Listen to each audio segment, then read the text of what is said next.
മക്കളെ നമ്മുടെ ആ ഇംഗ്ലീഷ് എക്സാമിന് അടുത്തെത്തിയല്ലേ, നാളെ നമ്മുടെ എക്സാം ആണ്. സോ എക്സാമിന് ഇമ്പോർട്ടന്റ് ആയിട്ടുള്ള ഒരു ക്വസ്റ്റ്യൻ ആണ് മിസ് ഇന്ന് പറഞ്ഞു തരാൻ പോകുന്നത്. സോ മിസ്സിന്റെ കുട്ടികളോട് ഒരു സ്റ്റോറി അല്ലാന്നുണ്ടെങ്കിൽ ഒരു കുട്ടി പോകാൻ തരും, എന്നിട്ട് അതിനെ ബേസ് ചെയ്തിട്ടുള്ള ക്വസ്റ്റ്യൻസ് നമ്മളോട് എക്സാമിന് ചോദിക്കുക അല്ലെ. അപ്പൊ ഇതാ ഈ തന്നിരിക്കുന്ന സ്റ്റോറി എന്ന് വായിച്ചു നോക്കിക്കേ. Sunny always wanted to have a bicycle of his own. സണ്ണിക്ക് എപ്പോഴും സ്വന്തമായിട്ട് ഒരു ബൈസൈക്കിൾ വേണം, ഒരു സൈക്കിൾ വേണം എന്ന് ആഗ്രഹം ഉണ്ടായിരുന്നു അല്ലെ.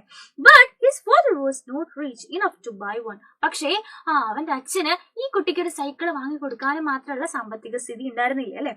Sunny never complaint about this. അതുകൊണ്ട് തന്നെ ഒരു പരാതിയൊന്നും നമ്മുടെ സണ്ണി പറഞ്ഞിട്ടില്ല. അച്ഛന്റെ അവസ്ഥയൊക്കെ മനസ്സിലാക്കി ജീവിക്കുന്ന ഒരു കുട്ടിയാണ്.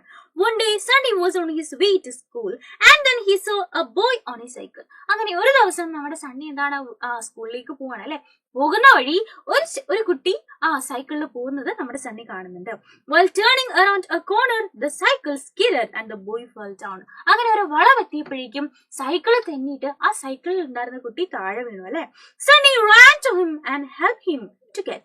അപ്പൊ സണ്ണി എന്ത് ചെയ്തു, ചെക്കൻ്റെ അടുത്ത് ഓടിച്ചെന്നു, എന്നിട്ട് അവനെ എണ്ണീക്കാൻ ഹെൽപ്പ് ചെയ്തു. The boy was badly injured. ആ ബോയ്ക്ക് എന്താണ്, സൈക്കിളിൽ നിന്ന് വീണിട്ട് നല്ല മുറിവൊക്കെ പറ്റിയിട്ടുണ്ട് അല്ലെ. Sunny took him to the hospital and then helped him reach the home. അല്ലെ, അപ്പോഴേക്കും ഭയങ്കരമായിട്ട് മുറിവ് പറ്റിയത് കൊണ്ട് നമ്മുടെ സണ്ണി എന്ത് ചെയ്തു, അവനെ ഹോസ്പിറ്റലിൽ കൊണ്ടുപോയി അങ്ങനെ വീട് വരെ എത്താനായിട്ട് സഹായിച്ചു അല്ലെ. The boy was the son of A rich business man. അപ്പൊ ഒരു റിച്ച് ആയിട്ടുള്ള ഒരു ബിസിനസ് മാന്റെ, ഒരു കച്ചവടക്കാരന്റെ മകനായിരുന്നു ആര്, നമ്മുടെ ഈ പറഞ്ഞ ഈ ഒരു സൈക്കിളിൽ വന്ന കുട്ടി അല്ലെ.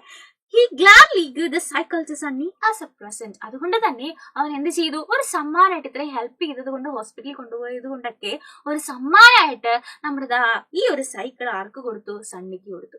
അപ്പൊ ഇതാണ് നമുക്ക് തന്നിരിക്കുന്ന ഒരു സ്റ്റോറി എന്ന് പറയുന്നത്.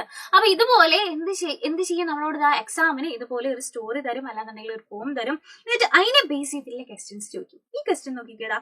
സണ്ണീസ് father was not rich enough to buy a dash. സണ്ണിയുടെ അച്ഛൻ എന്ത് വാങ്ങാനും മാത്രം റിച്ച് ആയിരുന്നില്ല എന്നാണ് നമ്മളോട് ചോദിച്ചിരിക്കുന്നത്. ആൻസർ ഓപ്ഷൻസിൽ കാർ ഉണ്ട്, ടോയ് ഉണ്ട്, ബൈസൈക്കിൾ ഉണ്ട്, സ്കൂട്ടർ ഉണ്ട്. അപ്പൊ ആൻസർ എന്താണ്, ബൈസൈക്കിൾ ആണ് അല്ലെ. Sunny's father was not rich enough to buy a bicycle. അടുത്ത് നോക്കിക്കേടാ. Sunny was on his way to dash. Sunny എങ്ങോട്ടേക്ക് പോകാനുള്ള വഴിയിലായിരുന്നു, അല്ലെങ്കിൽ സണ്ണി എങ്ങോട്ടേക്കാണ് പോയിക്കൊണ്ടിരുന്നത്, market, church, school, play ground. എങ്ങോട്ടേക്കാണ് സണ്ണി സ്കൂളിലേക്ക് പോയിക്കൊണ്ടിരിക്കുകയാണ് അല്ലെ.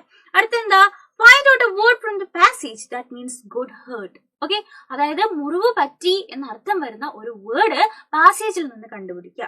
ഓപ്ഷൻസിൽ സ്കിഡഡ് ഉണ്ട്, വെൽ ഡൗൺ ഉണ്ട്, ഇഞ്ചേർഡ് ഉണ്ട്, ഹെൽപ്ഡ് ഉണ്ട്. ഏതാണ്, ഇഞ്ചേർഡ് ആണ് അല്ലെ. ഗുഡ് ഹേർട്ട് അല്ലാന്നുണ്ടെങ്കിൽ മുറിവ് പറ്റി എന്ന് പറയുന്ന ഏതാണ്, ഇഞ്ചേർഡ് എന്ന് പറയുന്ന വാക്കാണ്. അടുത്ത നോക്കി, how did Sunny help the boy. Sunny എങ്ങനെയാണ് ഈ ഒരു ബോയിയെ ഹെൽപ്പ് ചെയ്തത്, എങ്ങനെയാണ് സണ്ണി ആ കുട്ടിയെ എണ്ണിക്കാനായിട്ട് ഹെൽപ്പ് ചെയ്തു, എന്നിട്ട് ഹോസ്പിറ്റലിൽ കൊണ്ടുപോയി അവസാനം വീട് വരെ എത്താൻ ഹെൽപ്പ് ചെയ്തു അല്ലെ. എങ്ങനെ പറയാം നമുക്ക്, Sunny help him get up, took him to the hospital and then helped him reach home. അങ്ങനെ വീട് വരെ എത്താനായിട്ട് ഹെൽപ്പ് ചെയ്തു സണ്ണി. അത് നമുക്ക് ഇങ്ങനെ പറയാം. അടുത്ത് നോക്കിക്കേടാ, write a suitable title to the story. അപ്പൊ ഈ ഒരു സ്റ്റോറിക്ക് സ്യൂട്ടബിൾ ആയിട്ടുള്ള ഒരു ടൈറ്റിൽ കൊടുക്കാനാണ് നമ്മളോട് പറഞ്ഞിരിക്കുന്നത്. സോ നമുക്ക് എങ്ങനെ ടൈറ്റിൽ കൊടുക്കാം, ടൈംലി ഹെൽപ്പ്. അല്ലാന്നുണ്ടെങ്കിൽ ഇതിന് ഈ ഒരു കഥയ്ക്ക് സ്യൂട്ടബിൾ ആയിട്ടുള്ള ടൈറ്റിൽസ് നിങ്ങൾക്ക് കൊടുക്കാം കേട്ടോ. സോ നിങ്ങൾക്ക് തോന്നുന്ന ആൻസേഴ്സ്, ടൈറ്റിൽ എന്ത് ചെയ്യുക, താഴെ നമ്മുടെ കമന്റ് ബോക്സിൽ കമന്റ് ചെയ്യുക. ആൻഡ് ഈ ഒരു വീഡിയോ യൂസ്ഫുൾ ആയിട്ടുണ്ടെന്നുണ്ടെങ്കിൽ ഓഫ് കോഴ്സ് നിങ്ങളുടെ ഫ്രണ്ട്സിനെ ഷെയർ ചെയ്ത് കൊടുക്കുക. ആൻഡ് ഇതുപോലെയുള്ള വീഡിയോസ് ആയിട്ട് നമുക്ക് ഇനിയും കാണാം. അത് very bye bye and take care.